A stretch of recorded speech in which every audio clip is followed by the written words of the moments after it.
تعالوا النهاردة نشوف وصفة سبونج بريد أو عجينة الرايب.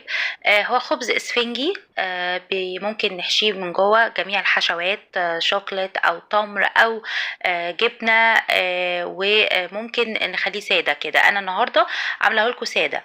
إن شاء الله هيكون لنا فيديوهات تانية بحشوات مختلفة. زي ما انتم شايفين ممكن كمان ندهن عليه كده، نقسمه شرايح وندهن عليه كده مربى أو شوكولات لولادنا.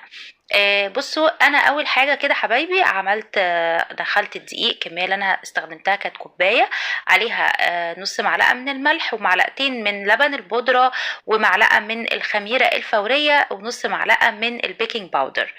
دي بالنسبه